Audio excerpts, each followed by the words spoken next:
नमस्कार दोस्तों, आर के स्टडी 94 यूट्यूब चैनल पर है आप सभी का एक बार फिर से स्वागत है। दोस्तों, आज हम कुछ खास करने वाले हैं। खास का मतलब कि मनोविज्ञान के अंतर्गत जो मनोविज्ञान की प्रश्नोत्तरी है, उस प्रश्नोत्तरी के संबंध में 10 मॉडल पेपर तैयार किए। कितने मॉडल पेपर?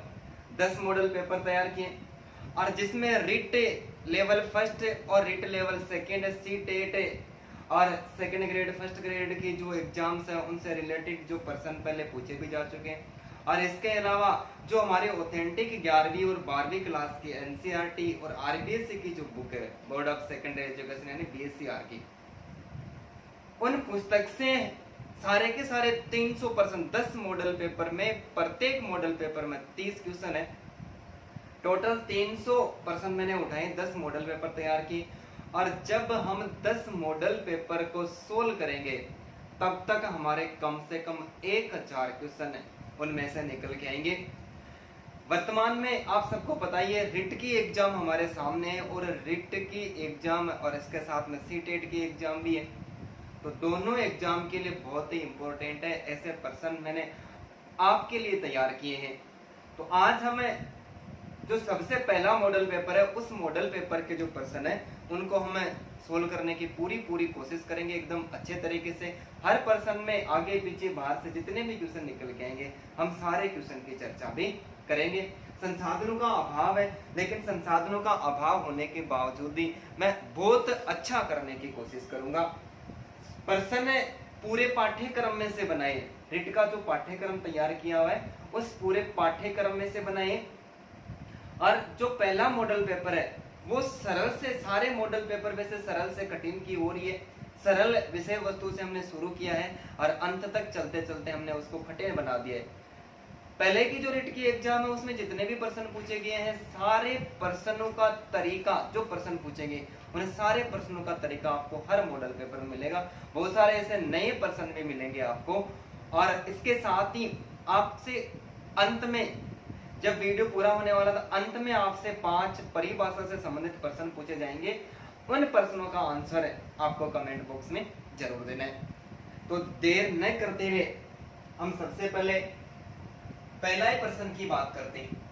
ठीक है, प्रश्न संख्या 1। आज का हमारा पहला प्रश्न है, मनोविज्ञान शब्द की उत्पत्ति किस शास्त्र से हुई मानी जाती है? प्रश्न क्या है?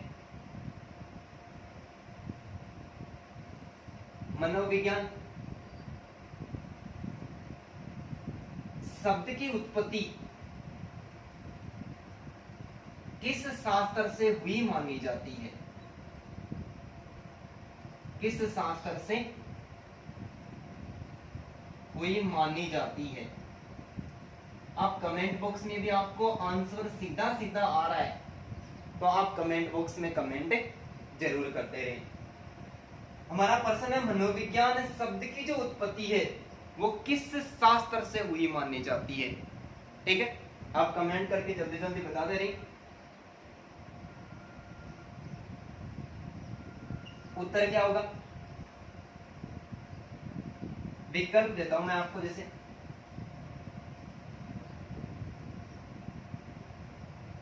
दर्शन शास्त्र, राजनीति शास्त्र, अर्थशास्त्र, राजनीति शास्त्र, अर्थशास्त्र, या फिर मनोविज्ञान शास्त्र। मनोविज्ञान शास्त्र विकल्प हमारा 1 नंबर सही होगा कि मनोविज्ञान शब्द की उत्पत्ति दर्शन शास्त्र से हुई मानी गई है। किससे? दर्शन शास्त्र से संबंध में। अब देखो, एक विचारक हुआ, एक दार्शनिक हुआ जिसका नाम है रेबर। क्या नाम है? रेबर। इस रेबर ने स्वीकार किया कि शताब्दियों पूर्व, कब? शताब्दियों पूर्व मनोविज्ञान की जो उत्पत्ति है, शताब्दियों पूर्व इस मनोविज्ञान की जो उत्पत्ति है वो दर्शन शास्त्र से हुई है। किससे हुई है? दर्शन शास्त्र से हुई। दो परिभाषा निकल के आएगी। प्रश्न हमारे सामने देखो दो अपने आप बन गए। पहला प्रश्न हो गया कि मनोविज्ञान शब्द की उत्पत्ति किस शास्त्र से हुई है, तो कौन से शास्त्र से हुई है, दर्शन शास्त्र से हुई है। और इस बात को स्वीकार किसने किया है, रेबर ने स्वीकार किया है। रेबर इस बात को स्वीकार करता है कि शताब्दियों पूर्व यानी काफी साल पहले मनोविज्ञान की उत्पत्ति किससे हुई है, दर्शन शास्त्र से हुई है। और यहीं से हम एक और प्रश्न निकाल के लाते हैं कि मनोविज्ञान शब्द का पहली बार प्रयोग किसने किया है। मनोविज्ञान शब्द का पहली बार जो प्रयोग है वो किसके द्वारा किया गया। तो मनोविज्ञान शब्द का जो पहली बार प्रयोग है वो रुडोल्फ गोइकल ने किया है। किसने किया, रुडोल्फ गोइकल ने। कब किया, 1590 ईस्वी में। शताब्दी पूछिए तो 16वीं शताब्दी। पुस्तक का नाम साइकोलॉजिया। देखो कितने सारे प्रश्न निकल गए। पुस्तक का नाम है साइकोलॉजिया। पुस्तक का नाम है साइकोलॉजिया। ठीक है। तो मनोविज्ञान की उत्पत्ति वो दर्शन शास्त्र से हुई है। किसने स्वीकार किया, रेबर ने स्वीकार किया। और मनोविज्ञान शब्द का जो पहली बार प्रयोग है वो रुडोल्फ गोइकल ने 1590 ईस्वी में अर्थात 16वीं शताब्दी में इनके द्वारा एक पुस्तक लिखी हुई थी जिसका क्या नाम था, साइकोलॉजिया। ऐसे साइकोलॉजिया पुस्तक के अंतर्गत किया। ठीक है। नेक्स्ट प्रश्न की बात करते हैं।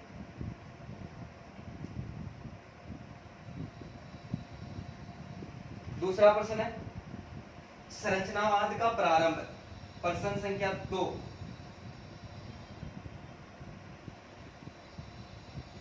संरचनावाद का प्रारंभ सी टेट में पूछा गया प्रश्न है और संस्कृत डिपार्टमेंट ग्रेड सेकंड में पूछा गया प्रश्न। संरचनावाद का प्रारंभ थोड़ा सा घुमा दिया मैंने, इसमें दो प्रश्नों को एक साथ कर दिया। संरचनावाद का प्रारंभ 1892 ईस्वी में, 1892 ईस्वी में सर्वप्रथम किसके द्वारा किया गया, सर्वप्रथम किसके द्वारा किया गया।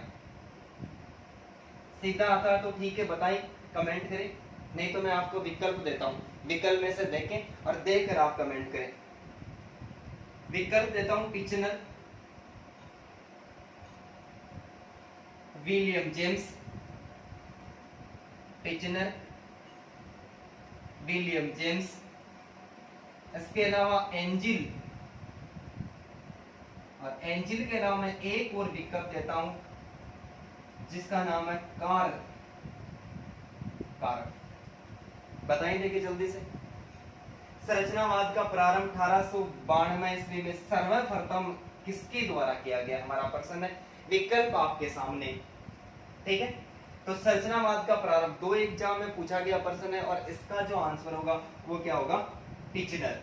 इस संरचनावाद का प्रारंभ 1892 ईस्वी में सर्वप्रथम किसके द्वारा किया गया, टिचनर के द्वारा किया गया था। और टिचनर के साथ में एक और व्यक्ति था जिसका क्या नाम था, विलियम वुंट। विलियम वुंट और टिचनर ये दोनों थे। जिसमें प्रश्न पूछा गया उसमें हर बार विकल्प क्या था, विकल्प टिचनर ही था। ठीक है। और टिचनर के साथ में विलियम वुंट। अब देखो हमारे पास में तीन और मनोवैज्ञानिक या दार्शनिक बच गए। इसमें से जो विलियम जेम्स था, इस विलियम जेम्स ने प्रकार्यवाद या कार्यात्मवाद की स्थापना सर्वप्रथम किसने की, विलियम जेम्स ने। कब, 1890 ईस्वी में। पुस्तक का क्या नाम था, principle of psychology. Principle of psychology पुस्तक किसके द्वारा लिखी गई, विलियम जेम्स के द्वारा। तो विलियम जेम्स को प्रकार्यवाद या कार्यात्मकवाद का जनक माना जाता है। और प्रकार्यवाद की स्थापना 1890 ईस्वी में एक पुस्तक लिखी थी जिसका नाम था प्रिंसिपल ऑफ साइकोलॉजी। तो अब दो और दार्शनिक या दो और विचारक बच गए जिसमें एक का नाम है एंजिल, एक का नाम है कार। एक नाम और जोड़ देते हैं जिसका नाम है जॉन डीवी। जॉन डीवी, बता सकते हो क्या इनका संबंध किस संप्रदाय से। तो विलियम जेम्स ने प्रकार्यवाद या कार्यात्मक जो वाद था, संप्रदाय था, इसकी स्थापना की थी। लेकिन औपचारिक अनौपचारिक रूप से अनौपचारिक रूप से प्रकार्यवाद की स्थापना विलियम जेम्स के द्वारा की गई थी और औपचारिक रूप से प्रकार्यवाद या कार्यात्मवाद की जो स्थापना है वो एंजिल कारर और जॉन डीवी के द्वारा की गई थी। देखो बेहतरीन प्रश्न है, दो तरीके से पूछा गया और एक ही प्रश्न में देखो कितने सारे प्रश्न निकल के आए, आप इतनी उम्मीद भी नहीं करोगे। एकदम नवीनतम तथ्यों के साथ, ऑथेंटिक तथ्यों के साथ में आपके सामने प्रस्तुत किए। प्रश्न हमारा ये कि संरचनावाद का प्रारंभ 1892 ईस्वी में सर्वप्रथम किसके द्वारा किया गया? तो टिचनर विकल्प में, टिचनर, विलियम जेम्स, एंजिल और कारल। तो किसके द्वारा? टिचनर के द्वारा। एक और बात याद रखने लिए कि टिचनर के अलावा एक और कौन था? विलियम वुड का शिष्य था टिचनर। विलियम वुड और टिचनर दोनों का संबंध किससे? संरचनावाद से। विलियम जेम्स का संबंध किससे? प्रकार्यवाद या फिर कार्यात्मक संप्रदाय। तो प्रकार्यवाद या कार्यात्मक संप्रदाय की अनौपचारिक रूप से स्थापना सर्वप्रथम किसके द्वारा की गई? विलियम जेम्स के द्वारा। कब? 1890 ईस्वी में। पुस्तक का क्या नाम? Principle of psychology. कहां पर की गई? अमेरिका के अंतर्गत की गई। एंजिल कारल, और कारल के साथ में हम एक और दार्शनिक का नाम जोड़ते हैं जो मनोवैज्ञानिक नहीं दार्शनिक है। बहुत बार प्रश्न पूछा जा सकता है कि निम्न में से मनोवैज्ञानिक कौन नहीं है? और विकल्प में हर बार क्या मिलता है? विकल्प में हर बार जॉन डीवी मिलता है। कम से कम 5-6 बार प्रश्न पूछा जा चुका है। तो ये दार्शनिक है, विचारक का नाम लिया ना, ये दार्शनिक है। तो दार्शनिक एंजिल कारल और जॉन डीवी, इन्होंने औपचारिक रूप से प्रकार्यवाद या कार्यात्मक संप्रदाय की जो स्थापना है वो इन तीनों ने की। और अब हमारे सामने एक और नया प्रश्न निकल के आता है। प्रश्न हमारे सामने ऐसा भी आ सकता है कि निम्न में से कौन प्रकार्यवाद या कार्यात्मक संप्रदाय से संबंधित नहीं? तो 4 व्यक्तियों का नाम याद रखना है, विलियम जेम्स, एंजिल कारल और जॉन डीवी। ठीक है, आप इनका एक बार स्क्रीनशॉट ले लें।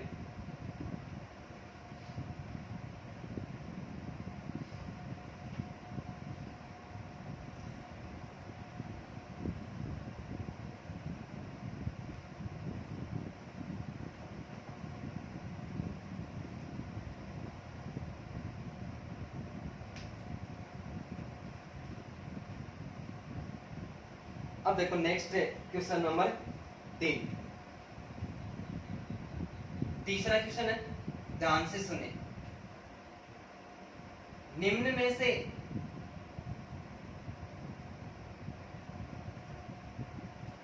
कौन सी विशेषता शेषवावस्था की नहीं है? शेषवावस्था की नहीं है। निम्न में से कौन सी विशेषता शेषवावस्था की नहीं है? विकल्प है शारीरिक विकास,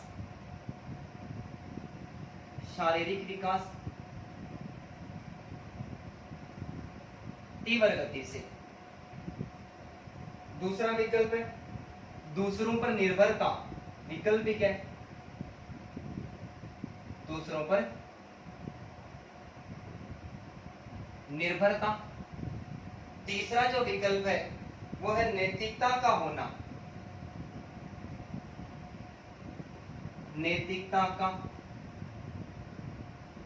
होना। और चौथा है मानसिक विकास में तीव्रता। मानसिक विकास में तीव्रता। विकल्प आपके सामने बताएं, देखिए।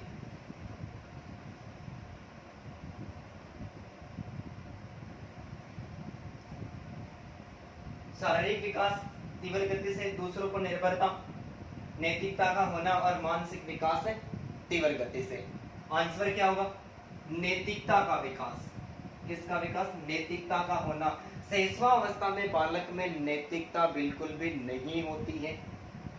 बालक का शारीरिक एवं मानसिक विकास तीव्र गति से होता है। बालक दूसरों पर निर्भर रहता है।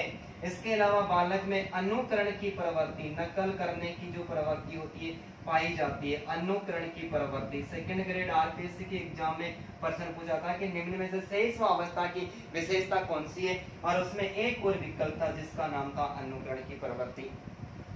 जब बालक बाल्यावस्था में प्रवेश करता है तो उसमें थोड़ी थोड़ी नैतिकता आ जाती है कि बालक अन्य विद्यार्थियों के साथ में, अन्य बालकों के साथ में विद्यालय जाना प्रारंभ कर देता है और अन्य साथियों के साथ में खेल शुरू कर देता है। ये भी बहुत बार प्रश्न पूछा है कि खेल की आयु कौन सी अवस्था है, तो बाल्यावस्था है। ठीक है, तो नैतिकता का विकास हो जाता है और नैतिकता किशोर अवस्था के अंतिम चरण में आकर नैतिकता का पूर्ण विकास होने लगता है। इसके अलावा दोहराने की प्रवृत्ति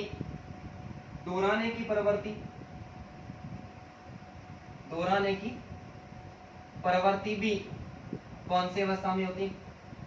शेषवावस्था में होती है। संवेगों का विकास, इसका संवेगों का जो विकास है वो लगभग संवेग होते हैं 5 वर्ष की आयु तक है। तो 0 से लेकर 5 वर्ष का आयु काल कौन सी अवस्था का? शेषवावस्था का। संवेगों का विकास कौन सी अवस्था में हो जाता है भाई? शेषवावस्था के अंतर्गत हो जाता है। और संवेगों के संबंध में भी 2 प्रकार के प्रश्न पूछेंगे।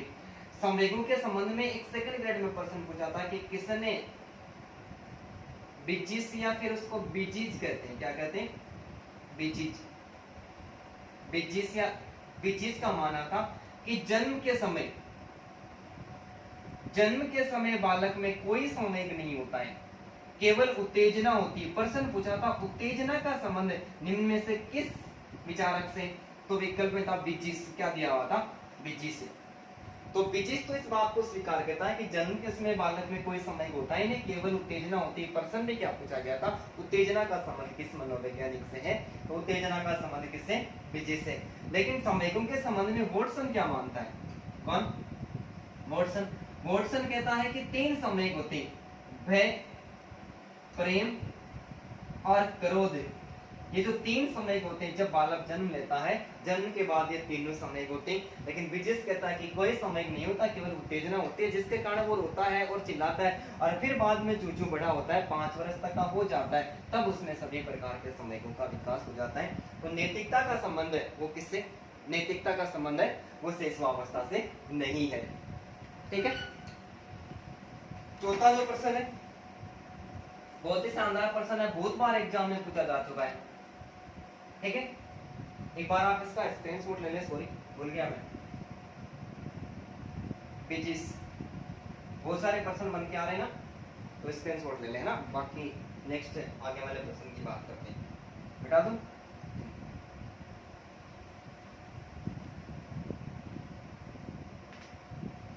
चौथा प्रश्न है, किस विचारक ने प्रश्न संख्या 4 किस विचारक ने 20वीं सदी को बालक की सदी कहा है? बताइए, देखिए कमेंट करके। 20वीं सदी को बालक की सदी कहा है? बालक की सदी कहा है? आ रहा तो कमेंट करके बताएं, मैं आपको विकल्प देता हूं। किस विचारक ने बालक को 20वीं सदी को बालक की सदी या शताब्दी कहा है? विकल्प है हमारे सामने करो एंड करो, दूसरा विकल्प है वॉटसन, तीसरा जो विकल्प है वो है एडलर और चौथा जो विकल्प है वो है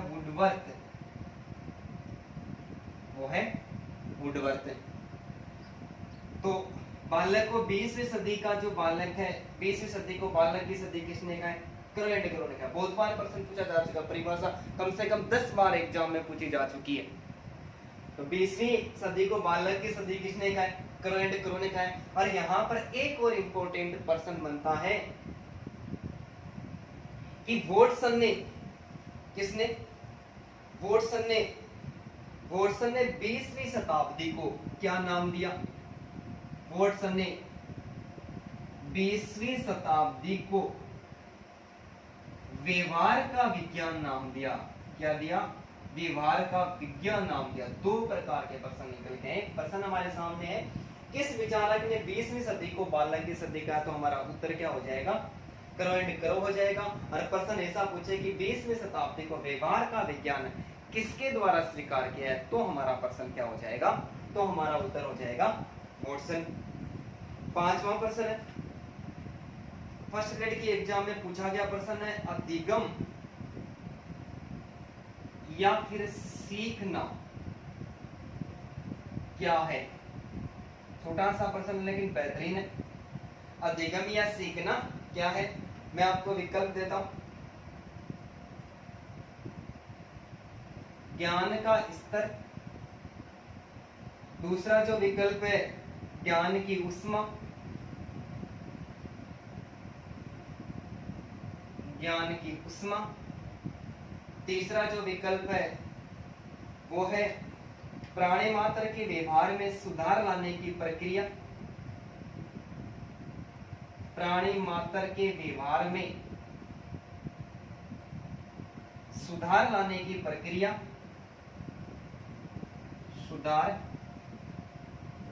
लाने की प्रक्रिया, और चौथा जो विकल्प है वो हमारे सामने है प्राणी मात्र के व्यवहार को प्रेरित करने की प्रक्रिया, प्राणी मात्र के व्यवहार को प्रेरित करने की प्रक्रिया। बताएं, देखिए विकल्प आपके सामने, कमेंट करें और जल्दी से बताएं।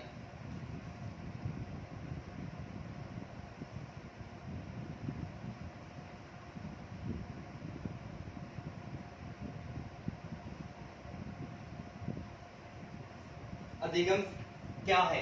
अधिगम अर्थात सीखना क्या है। ज्ञान का स्तर है, ज्ञान की उष्मा है, प्राणी मात्र के व्यवहार में सुधार लाने की प्रक्रिया है, या प्राणी मात्र के व्यवहार को प्रेरित करने की प्रक्रिया है। तो हमारा उत्तर होगा प्राणी मात्र के व्यवहार में सुधार लाने की प्रक्रिया है।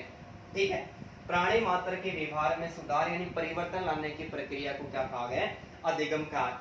अधिगम का हमने पहले वीडियो पढ़ भी लिया, उसमें मैंने बताया था कि अधिगम के दो अर्थ होते हैं। एक होता है अधिगम का सामान्य अर्थ, सामान्य अर्थ होता है सीखना, तो वो तो विकल्प में दे रखा है। दूसरा होता है व्यापक अर्थ, और व्यापक अर्थ होता है अपेक्षित व्यवहारगत परिवर्तन।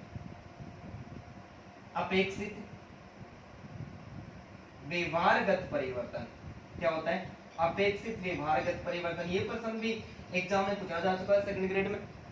अधिगम का व्यापक अर्थ क्या होता है, अपेक्षित व्यवहारगत परिवर्तन। बालकों से अपेक्षा करते हैं, क्या बराबरी करते हैं, क्या नहीं करते, क्यों नहीं करते।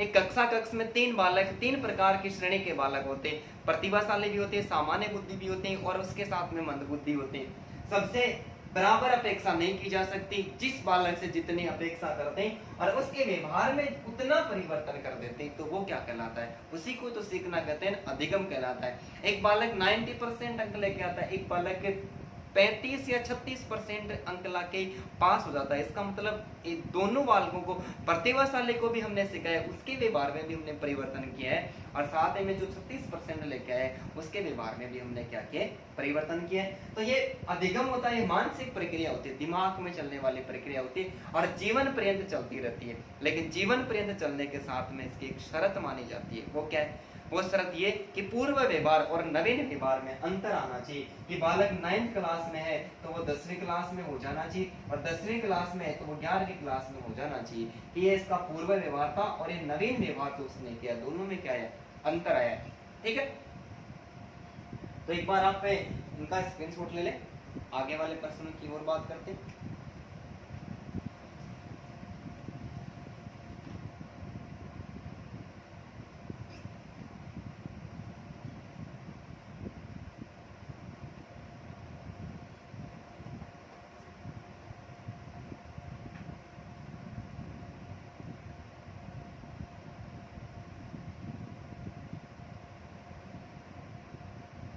अब देखो प्रश्न संख्या 6, प्रश्न संख्या 6 बहुत ही इंपॉर्टेंट प्रश्न है, ध्यान से सुनना।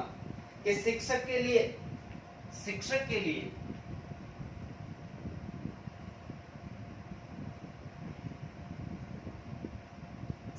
लिए प्रभावशाली शिक्षण में, शिक्षक के लिए प्रभावशाली शिक्षण में, शिक्षक के लिए प्रभावशाली शिक्षण में कौन सी विशेषता आवश्यक नहीं है।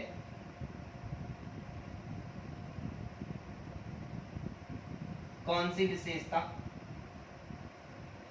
आवश्यक नहीं है, प्रश्न को ध्यान से सुनना, नहीं पूछा है। शिक्षक के लिए प्रभावशाली शिक्षण में कौन सी विशेषता आवश्यक नहीं है? मैं विकल्प देता हूं, जल्दी जल्दी कमेंट करते रहिए और बताते रहिए। जैसे पहला जो विकल्प है, शिक्षक को विषय वस्तु की जानकारी, शिक्षक को विषय वस्तु की जानकारी। दूसरा विकल्प है आत्मविश्वास द्वारा शिक्षण, आत्मविश्वास द्वारा शिक्षण। तीसरा विकल्प है संस्कृत भाषा का ज्ञान, संस्कृत भाषा का ज्ञान। और चौथा जो विकल्प है वो है कक्षा कक्ष का अनुशासन, कक्षा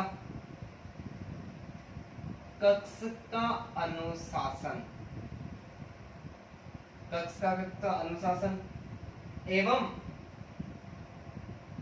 शिक्षण विधियों की अच्छी जानकारी,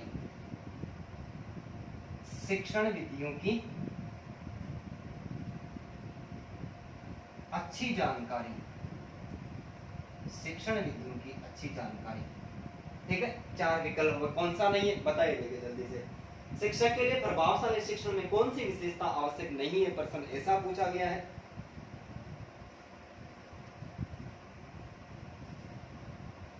तो हमारा उत्तर क्या हो जाएगा?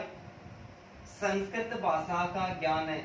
किसी भी शिक्षक को केवल संस्कृत भाषा का ज्ञान है तो केवल संस्कृत के ज्ञान से वो प्रभावशाली शिक्षण नहीं करवा सकता, उसको विषय वस्तु की भी अच्छी जानकारी होनी चाहिए, कक्षा कक्ष का अनुशासन भी वो करने वाला होना चाहिए, आत्मविश्वास उसमें होना चाहिए, बालकों को अभिप्रेरित वो कर सके ऐसा भी वो शिक्षक होना चाहिए, व्यक्तित्व उसका एकदम शानदार होना चाहिए, शिक्षक स्वस्थ होना चाहिए। ये बहुत सारी ऐसी चीजें होती है जो प्रभावशाली शिक्षण के लिए विशेष तौर से आवश्यक होती है।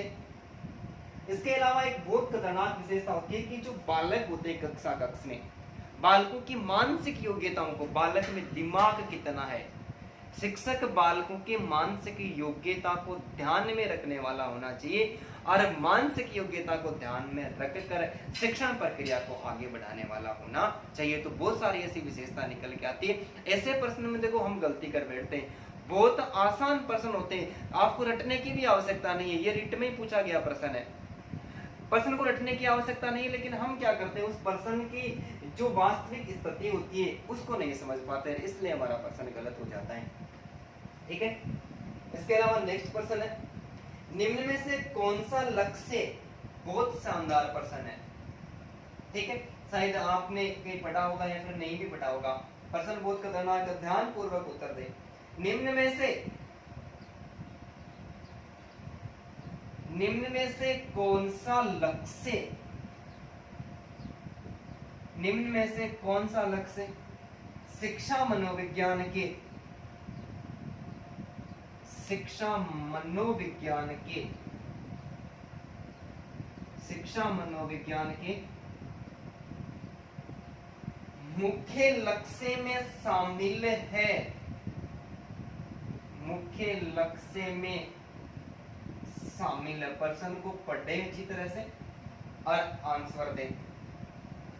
विकल्प है मापन एवं वर्णन, मापन एवं वर्णन। दूसरा जो विकल्प है वो है परीक्षण। तीसरा जो विकल्प है वो है विश्वसनीयता और चौथा जो विकल्प है वो है वेदता।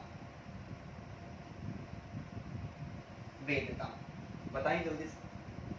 निम्न में से कौन सा जो लक्ष्य है वो शिक्षा मनोविज्ञान के मुख्य लक्ष्य में शामिल है। इसका मतलब 4 विकल्प और चारों में से हमें एक ही का चुनाव करना है। ठीक है, तो हमारा यहाँ पर उत्तर क्या हो जाएगा, मापन एवं वर्णन, मापन एवं वर्णन, मेजरमेंट एंड डिस्क्रिप्शन, मापन एवं वर्णन। तो मैं आपको यहाँ पर इसकी व्याख्या करके देखते हैं कि मनोविज्ञान का जो मुख्य लक्ष्य होते हैं, मनोविज्ञान के मुख्य रूप से 3 लक्ष्य माने गए।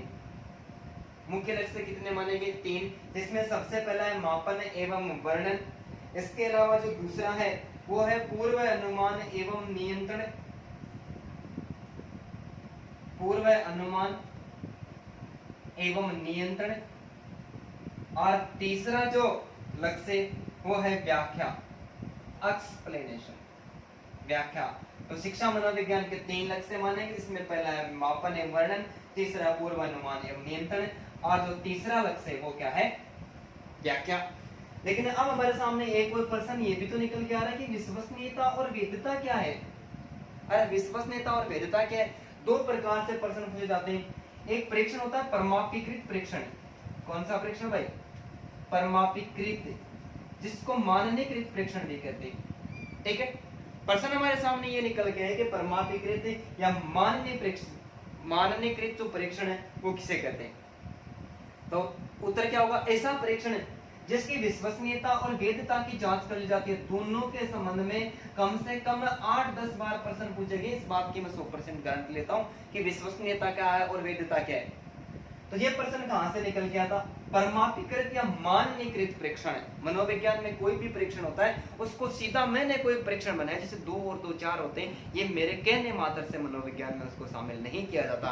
क्यों? क्योंकि सबसे पहले उससे वो परीक्षण परमापीकृत है या नहीं है ये उसकी जांच करनी पड़ती है। और कोई भी परीक्षण है ऐसा परीक्षण जिसकी विश्वसनीयता और वैधता की जांच कर ली जाती है तो वो परीक्षण क्या माना जाता है? परमापीकृत या माननीकृत माना जाता है। और उसके बाद में उसको क्या किया जाता है? मनोविज्ञान में शामिल किया जाता है।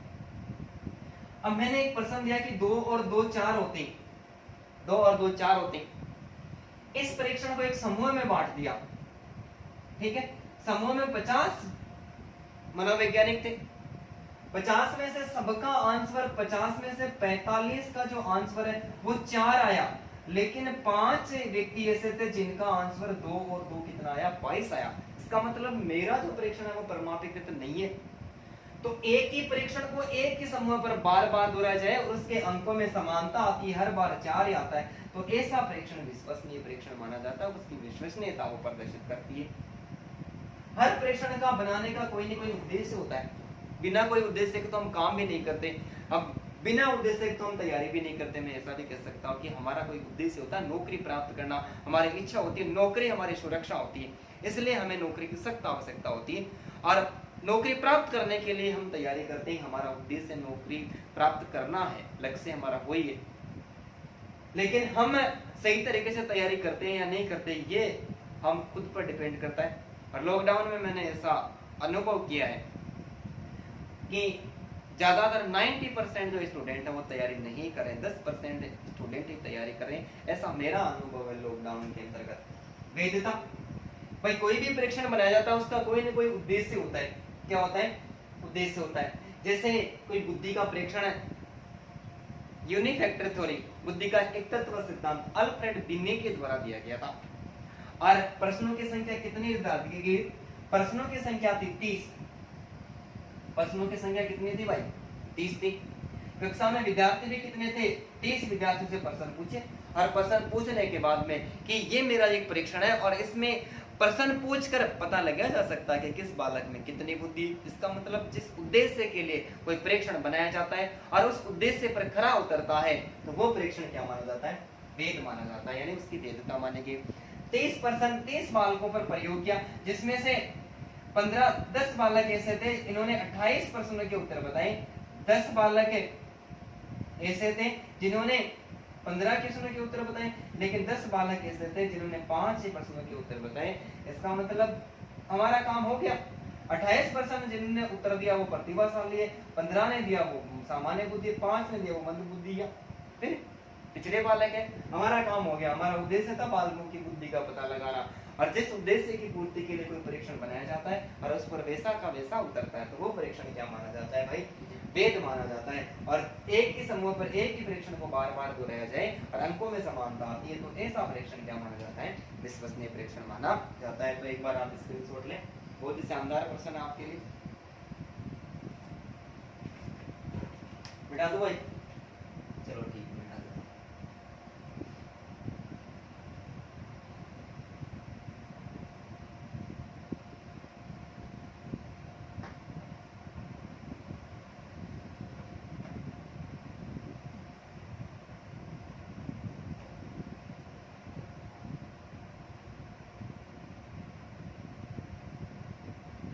प्रश्न संख्या 8, गिलफर्ड ने बुद्धि संरचना मॉडल, 8वां प्रश्न है।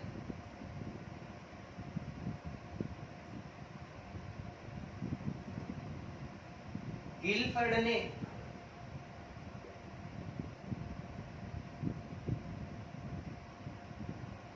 बुद्धि संरचना मॉडल, बुद्धि संरचना मॉडल के अंतर्गत संक्रिया तत्व में, संक्रिया तत्व में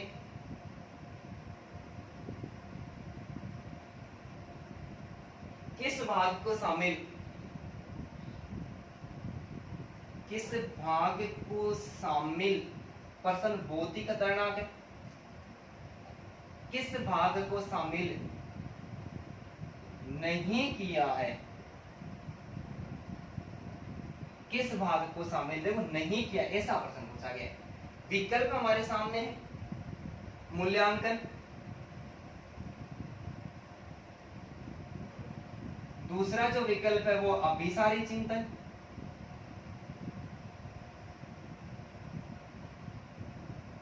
तीसरा जो विकल्प है वो है अपसारी चिंतन, अपसारी चिंतन,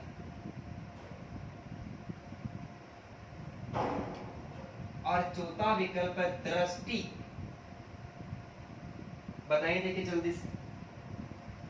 गिलफर्ड ने बुद्धि संरचना मॉडल के अंतर्गत संक्रिया तत्व में किस भाग को शामिल नहीं किया है? प्रश्न हमारा है, विकल्प है मूल्यांकन, अभिसारी चिंतन, अपसारी चिंतन और दृष्टि।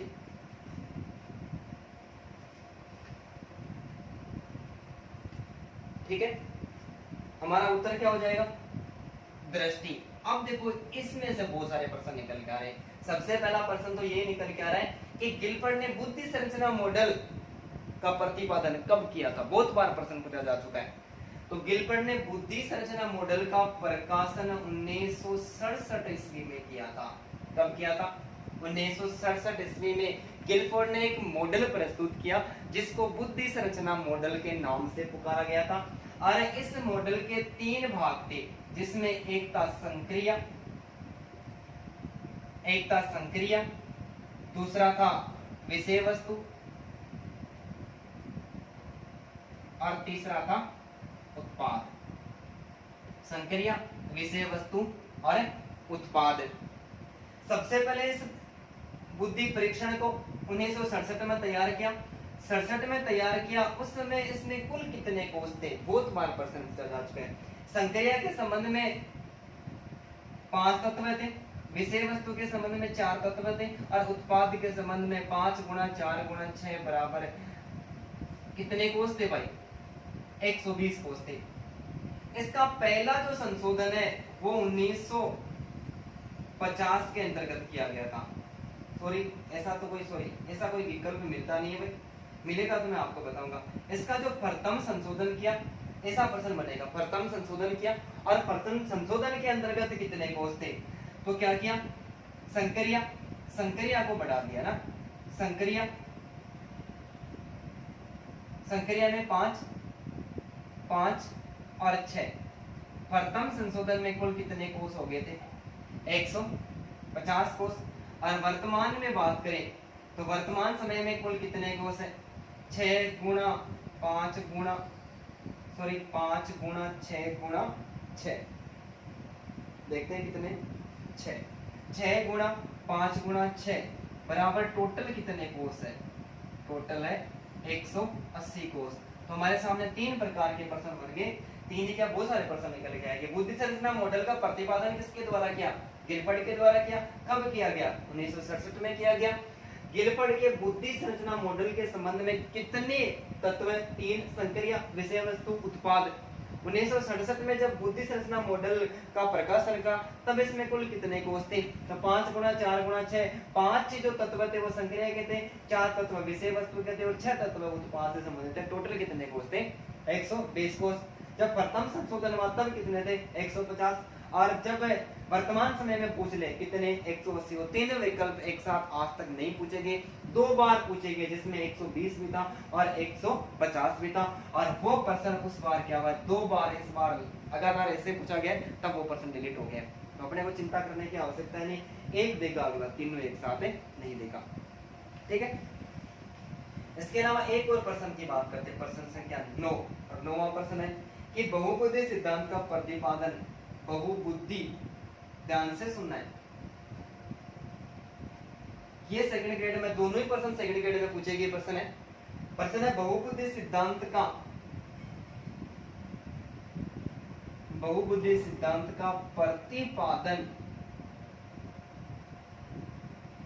किस विचारक द्वारा किया गया, किस विचारक द्वारा किया गया। बहुबुद्धि सिद्धांत का प्रतिपादन किस विचारक द्वारा किया गया। विकल्प है गार्डनर,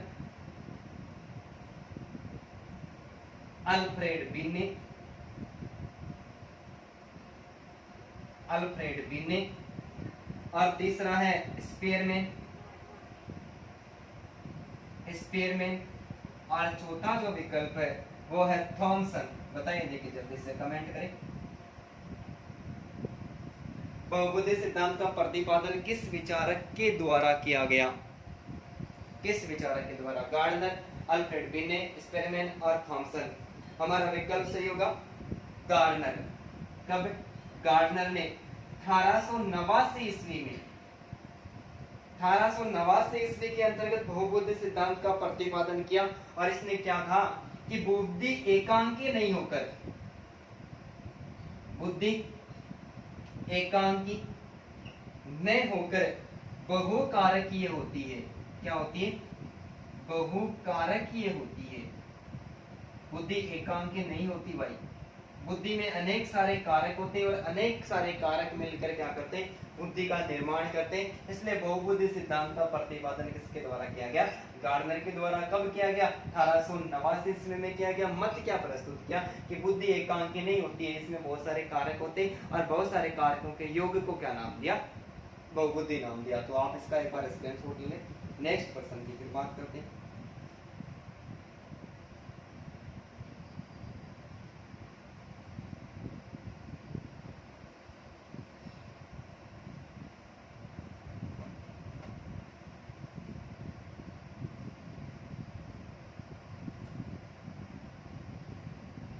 प्रश्न संख्या 10 है, एक अध्यापक का 10वां प्रश्न,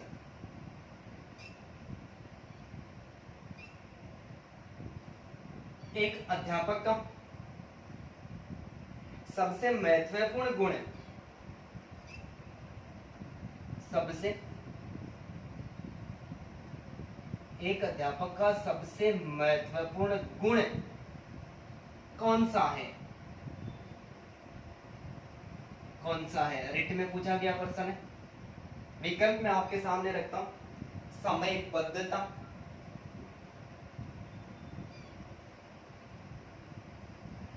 समयबद्धता।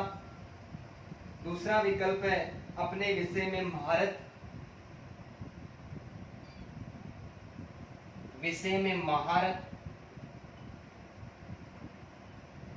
तथा संप्रेषण क्षमता, संप्रेषण क्षमता। तीसरा जो विकल्प है वो है सामाजिक क्षमता,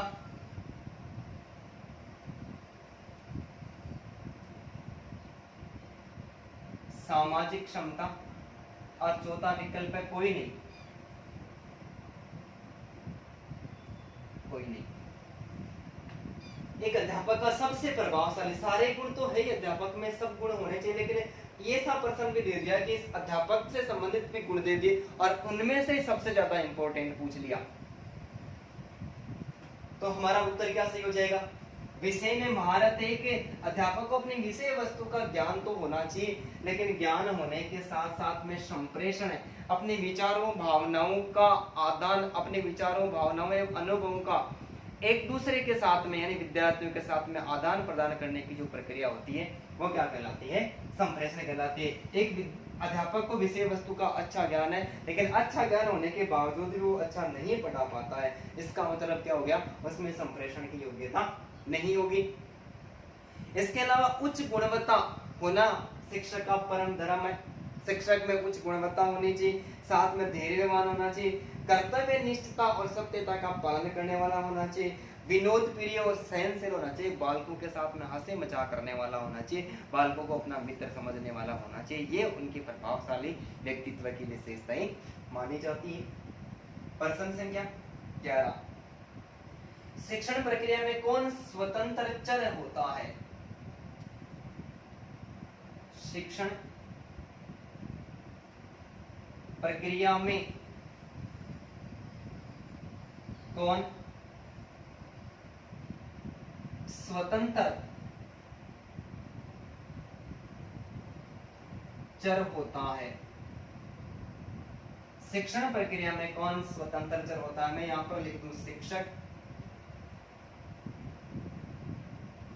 दूसरा लिख दूं मैं विद्यार्थी, तीसरा लिख दूं मैं पाठ्यक्रम,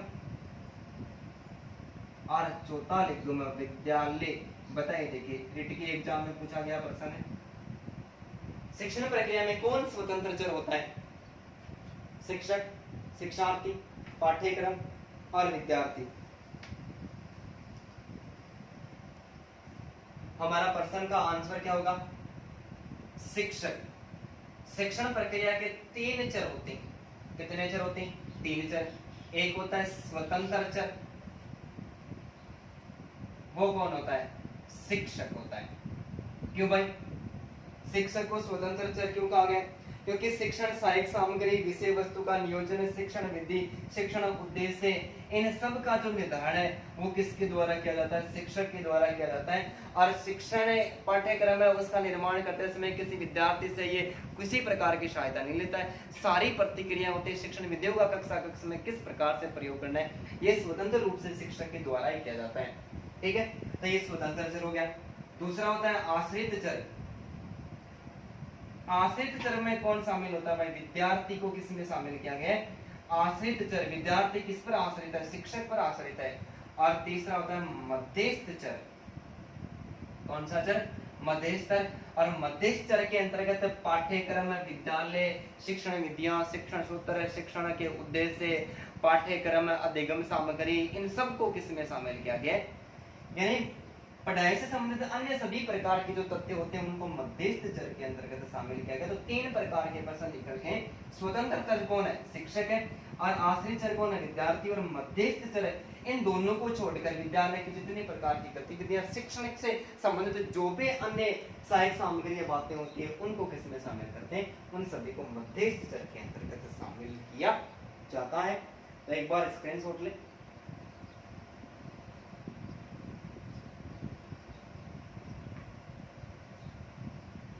अब देखो प्रश्न संख्या 12। 12वां प्रश्न है, बहुत ज्यादा इंपॉर्टेंट है। 12वां प्रश्न, the conditions of learning, the conditions of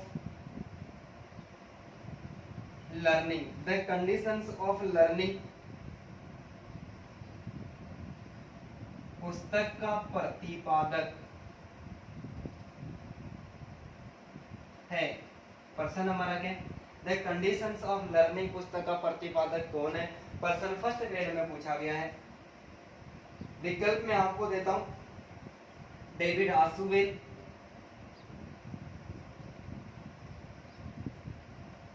David आसुवेल। दूसरा जो विकल्प है वो है रॉबर्ट गेने, रॉबर्ट गेने। तीसरा जो विकल्प है वो वॉटसन। और चौथा जो विकल्प है वो थॉर्नडाइक। बताइए, द कंडीशंस ऑफ लर्निंग पुस्तक का प्रतिपादन किसके द्वारा किया गया? पर्सन फर्स्ट ग्रेड में पूछा गया है। बताएं देखिए जल्दी से कमेंट करके। डेविड आसुवेल, रॉबर्ट गेने, वॉटसन और वॉटसन के अलावा थॉर्नडाइक। हमारा आंसर होगा रॉबर्ट गेने। क्या होगा? रॉबर्ट गेने। रॉबर्ट गेने ने द कंडीशंस ऑफ लर्निंग जो पुस्तक है, इस पुस्तक का क्या किया, प्रकाशन किया। और इसी पुस्तक के अंतर्गत अपना सोपानिक अधिगम का सिद्धांत था। कौन सा भाई, सोपानिक अधिगम का सिद्धांत। सोपानिक अधिगम के सिद्धांत का प्रतिपादन किसके द्वारा किया गया, रॉबर्ट गेने के द्वारा किया गया। रॉबर्ट गेने ने द कंडीशंस ऑफ लर्निंग पुस्तक लिखी और इस पुस्तक के अंतर्गत सोपानिक अधिगम सिद्धांत का प्रतिपादन किया और अपने सिद्धांत के कुल कितने सोपान बताए भाई, कुल 8 सोपान बताए। बहुत बार प्रश्न, कम से कम 20 बार इस सोपान से संबंधित प्रश्न पूछा जा चुका है। निम्न में से कौन सा सोपान रॉबर्ट गेने के द्वारा बताया गया है, या फिर कौन सा सोपान नहीं है, या फिर रॉबर्ट गेने के द्वारा बताया गया अपना जो सोपानिक अधिगम सिद्धांत है उसका अंतिम सोपान है कौन सा है। तो संकेत अधिगम है, और संकेत के अलावा फिर श्रृंखला अधिगम है, और अंतिम जो पहला, ऐसा कह सकते हैं कि सबसे जो पहला है वो है संकेत अधिगम। ठीक है, संकेत अधिगम। और अंतिम है वो है समस्या समाधान अधिगम। समस्या समाधान अधिगम। टोटल कितने भाई, टोटल 8 है। संकेत अधिगम, उद्दीपक अनुक्रिया अधिगम, इसके अलावा श्रृंखला अधिगम, शाब्दिक साचार्य अधिगम, विभेदात्मक अधिगम, और इसके अलावा संप्रत्यय अधिगम, 7वां सिद्धांत अधिगम, और 8वां कौन सा है, समस्या समाधान। 2 प्रकार के और प्रश्न निकल के आ रहे। संकेत अधिगम सबसे पहले है और समस्या समाधान अधिगम है ये बाद का। टोटल कितने माने गए भाई, 8 सोपान माने गए। ठीक है, तो एक बार आप तीनों प्रश्नों का एक साथ स्क्रीनशॉट ले लें, बहुत सारे प्रश्न निकल के आए।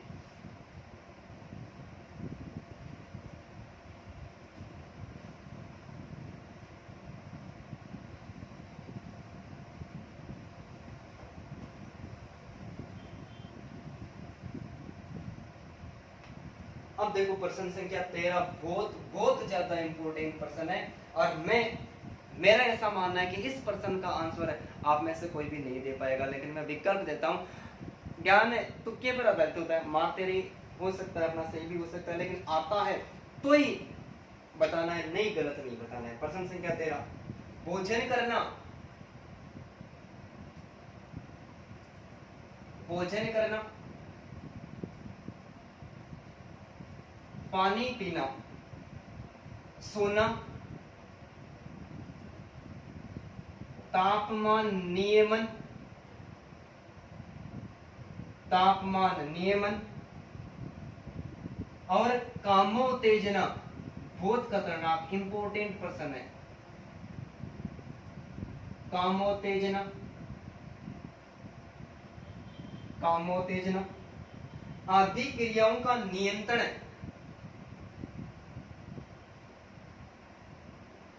आदि क्रियाओं का नियंत्रण किस मस्तिष्क के किस भाग द्वारा किया जाता है। नियंत्रण मस्तिष्क के किस भाग द्वारा किया जाता है। शायद नाम भी नहीं सुना होगा, लेकिन मैं आपको पूरी तरह से पूरे व्याख्या के साथ में बताऊंगा। बहुत सारे प्रश्न बनाए मैंने इस यूनिट से, और सबको हम आगे वाले मॉडल पेपर में भी पढ़ते रहेंगे। विकल्प है हमारे सामने सेतु, दूसरा जो विकल्प है वो है परमस्तिष्क,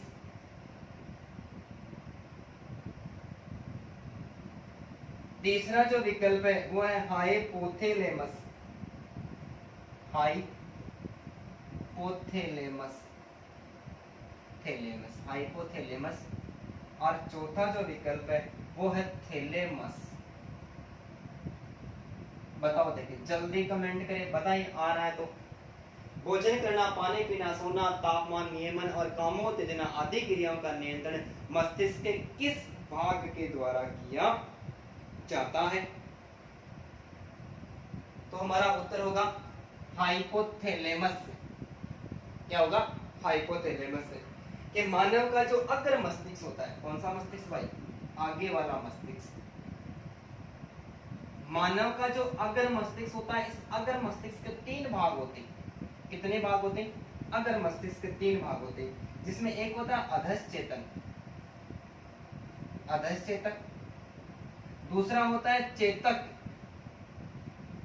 और तीसरा जो भाग होता है उसे कहते हैं परमस्तिष्क, उसे कहते हैं परमस्तिष्क। परमस्तिष्क अधेचेतन होता है, इसको हाइपोथैलेमस के नाम से पुकारा जाता है, और चेतक होता है उसको थैलेमस के नाम से जाना जाता है। तो ये अधेश चेतन अर्थात जो हाइपोथैलेमस है ये अग्र मस्तिष्क का एक भाग है, और व्यक्ति जब भोजन करता है, पानी पीता है, सोता है, तापमान का नियमन करता है, नियंत्रण करता है, कामों उत्तेजना आदि क्रियाओं का जो नियंत्रण है वो मस्तिष्क का जो अधेश चेतन हाइपोथैलेमस जो भाग है, अग्र मस्तिष्क का भाग है, उसके द्वारा किया जाता है। ठीक है। इसके अलावा जो वातावरण के साथ में व्यक्ति क्रिया करता है, वातावरण के साथ में, इसके अलावा हृदय गति, धक धक करने लगा, मेरा जीवड़ा डरने लगा, धड़कन बढ़ जाते, उसका नियंत्रण है, और जो रक्तचाप है, ब्लड प्रेशर है वो ज्यादा बढ़ जाता है, उनका भी नियंत्रण किसके द्वारा, अधेश चेतन हाइपोथैलेमस के द्वारा ही किया जाता है। और प्रश्न संख्या 14, तंत्रिका कोशिका का बहुत खतरनाक प्रश्न है, इंपॉर्टेंट प्रश्न है। मैंने कहा था सरल से कठिन की ओर चलेंगे, कठिन कठिन प्रश्न आएंगे। तंत्रिका कोशिका का कौन सा भाग, तंत्रिका कोशिका का कौन सा भाग आवेग की गति को, आवेग की गति को, आवेग की गति को बढ़ाने में सहायक है। प्रश्न बहुत इंपॉर्टेंट है। फिर हम ये कह देते हैं कि ये तो हमारे सिलेबस में नहीं था, ये हमारे रिट के सिलेबस में से दोनों प्रश्न है। ऐसे प्रश्न फिर कहते हैं, हम क्या करते हैं, प्रक्षेपण स्थापित कर देते हैं, नाच न जाने आंगन टेढ़ा, सोचते हैं तो साइंस में से पूछ लिया, मनोविज्ञान से संबंधित प्रश्न है। तंत्रिका कोशिका का कौन सा भाग आवेग की गति को बढ़ाने में सहायक है? विकल्प है हमारे सामने, माइलिन शीथ, शायद नाम भी नहीं सुने होंगे, पार्श्व तंतु,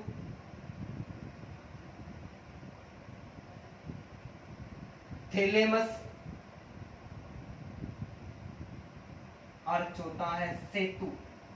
बताइए तंत्रिका कोशिका का कौन सा भाग है आवेग की गति को बढ़ाने में सहायक होता है? बताइए। देखें,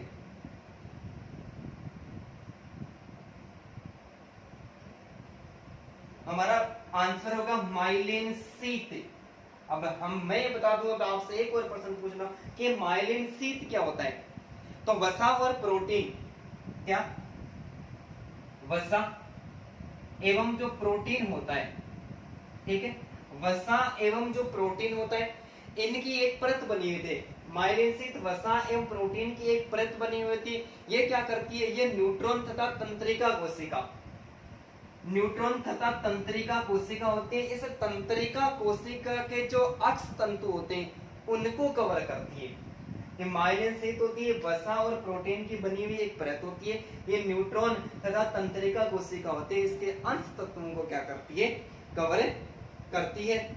और ये क्या करती है, ये आवेग की जो गति होती है उस आवेग की गति को बढ़ाने का कार्य माइलिन शीथ के द्वारा किया जाता है। ठीक है, तो आप इन दोनों प्रश्नों का एक बार स्क्रीनशॉट ले लें, बहुत ही खतरनाक प्रश्न है दोनों।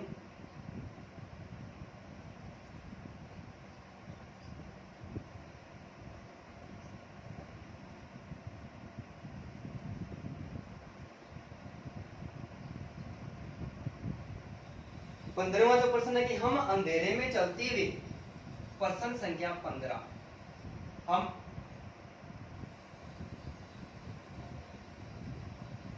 अंधेरे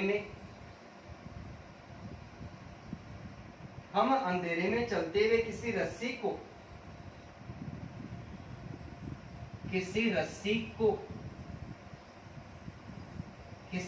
को मार्ग में पड़ा देखते हैं,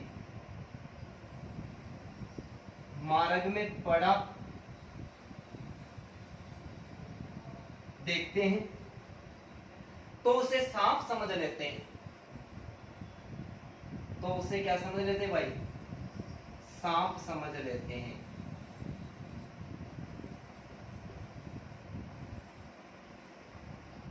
यह किस प्रकार का विकार है, ये है किस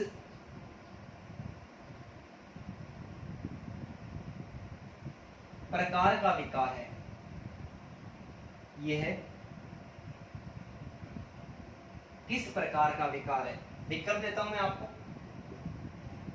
विभ्रम, दूसरा मैं विकल्प देता हूं फोबिया, तीसरा जो विकल्प देता हूं वह भ्रम, और चौथा है हाइपरलेक्सिया। हाइपरलेक्सिया, हाइपरलेक्सिया। बताइए, देखिए 15वां प्रश्न है। हम अंधेरे में चलते हुए किसी रस्सी को मार्ग में पड़ा देखते हैं तो उसे साफ समझ लेते हैं, ये किस प्रकार का विकार है, ये है किस प्रकार का विकार है, बताइए। देखिए